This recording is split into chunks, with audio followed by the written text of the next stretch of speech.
자전거를 타기 전에 점검해야 할 중요한 요소 중에 한 가지는 바로 제동장치입니다. 쉽게 말해 자전거 브레이크를 잘 확인해야 하는 것이죠. 제가 몇 년 전에 자전거를 타다가 크게 사고를 당해 어깨 수술을 한 일이 있었습니다. 그때 사고의 원인은 바로 자전거의 브레이크를 제대로 확인하지 않았기 때문이었습니다. 그 사고 이후에 저는 항상 자전거를 타기 전 브레이크가 제대로 작동하는지 확인하는 습관이 생겼습니다. 오늘 저희가 함께 나눌 성경의 이야기 속에도 바로 이 브레이크를 떠올리게 하는 한 가지 이야기가 등장합니다. 오늘 저희가 함께 읽은 민수기 말씀은 어제 묵상한 생명의 삶 본문에서 이어지는 이야기입니다.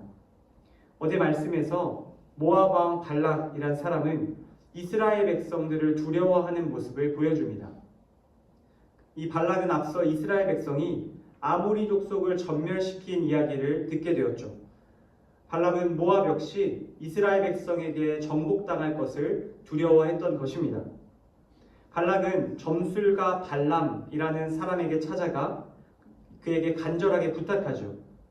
이 점술가 발람이 이스라엘 백성을 저주해서 모압이 이스라엘 백성을 이길 수 있게 해달라라고 이야기합니다.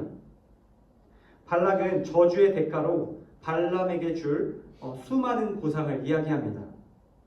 그러나 발람은 여호와 하나님을 아는 사람입니다. 그는 이렇게 왕에게 말하죠.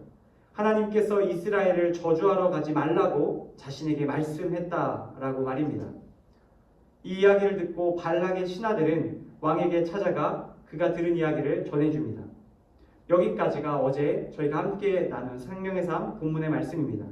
오늘 본문은 바로 그 이야기를 들은 발락 왕이 그 이후에 발람에게 다시 신하들을 보낸 이야기를 우리에게 소개합니다.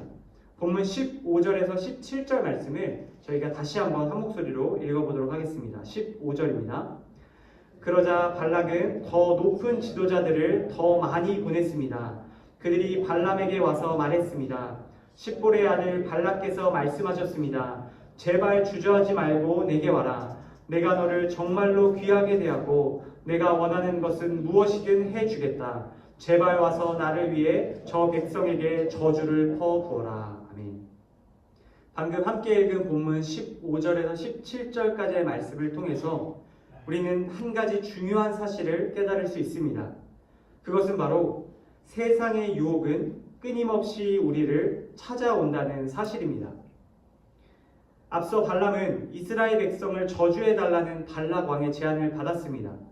그 대가는 그의 마음이 혹할 만한 명예와 권력 그리고 물질이었죠. 그가 받은 제안은 하나님께서 기뻐하실 제안이 아니었습니다. 발람은 이때 하나님의 분명한 음성을 듣고 그 음성에 순종하는 아름다운 모습을 보여줍니다. 그런데 발람이 뿌리쳤던 유혹은 부메랑처럼 다시 그를 찾아옵니다. 전보다 더욱 뿌리치기 어려운 강력한 유혹이 되어 그를 찾아왔던 것이죠. 발락은 오늘 말씀 15절에 나오듯 더 높은 지도자들을 더 많이 발람에게 보냅니다. 그리고 이전보다 더 간절하게 그리고 더 좋은 조건으로 그를 유혹합니다. 그를 정말로 귀하게 대해주며 그가 원하는 것이 무엇이든 다 들어주겠다라고 이야기하고 있는 것이죠. 여러분, 발람 입장에서 이것은 그야말로 혹할 제안입니다. 그가 원하는 것이라면 무엇이든 해주겠다는 그 왕의 이야기를 들은 발람. 여러분, 만약 여러분이시라면 이 제안을 쉽게 뿌리치실 수 있으시겠습니까? 아마 쉽지 않으실 겁니다. 만약 누군가 여러분을 향해서 하나님께서 기뻐하시지 않지만 그 일을 해준다면 여러분께 서울의 좋은 아파트 한 채와 값비싼 외제차와 좋은 직장 그리고 모두가 우러러볼 만한 학벌과 명예와 권력, 건강을 비롯한 모든 것을 준다면 아마 그러한 제안을 거절할 수 있는 사람은 많지 않을 것입니다. 발람은 바로 이러한 제안을 오늘 받고 있는 것이죠. 사랑하는 성도 여러분, 저와 여러분의 삶에도 바로 이와 같은 끊임없는 세상의 유혹이 찾아옵니다. 하나님의 말씀에 순종하는 삶을 방해하는 수많은 유혹들이 계속해서 찾아올 수 있는 것이죠. 한번 그 유혹을 이긴다고 해서 그 유혹이 다시 돌아오지 않는 것이 아닙니다. 세상의 유혹을 온전히 뿌리칠 수 있는 것이 아니라는 것이죠. 또 다른 모양으로 다른 방식으로 날마다 우리를 유혹하는 세상의 유혹들이 있습니다. 그래서 우리에게 필요한 것은 베드로전서 5장 8절의 말씀처럼 늘 근신하고 깨어있는 것입니다. 우리는 끊임없이 찾아오는 세상의 유혹을 늘 경계하며 주의해야 합니다. 항상 말씀과 기도로 무장하여 수많은 세상의 유혹을 이겨낼 수 있어야 하는 것이죠.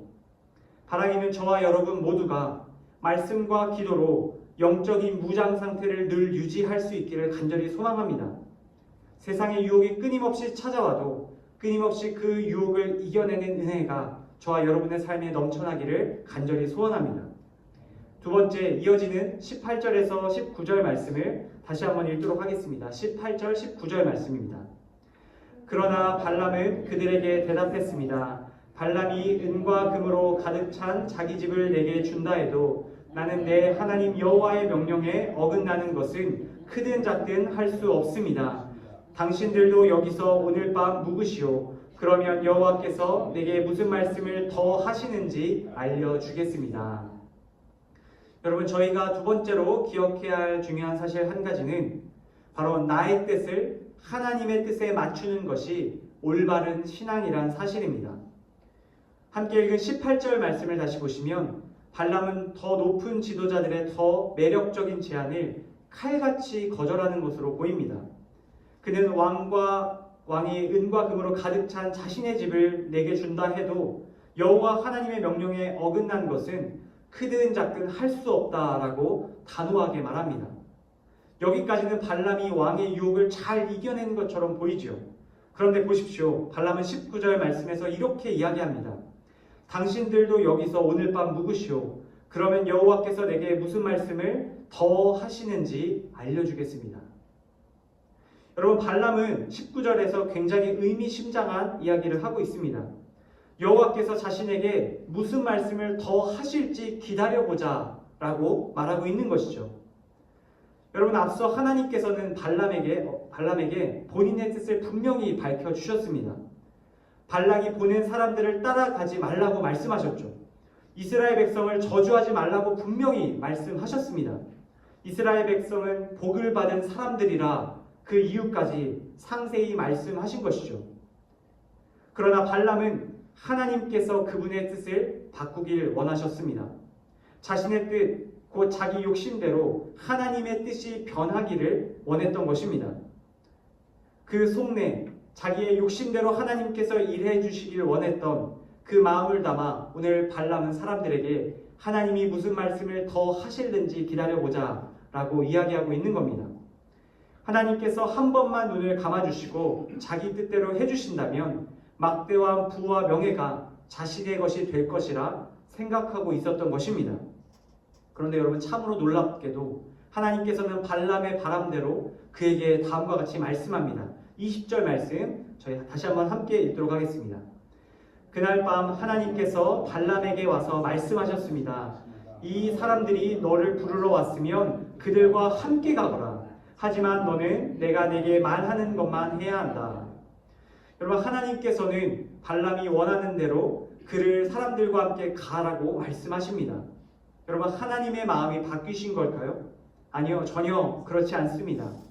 22절 말씀을 보시면 하나님께서 발람이 그 사람들과 함께 가는 것에 대해 진노하셨다라고 기록하고 있습니다. 하나님께서는 발람이 자신의 욕심에 이끌려가도록 내버려 두신 것이죠.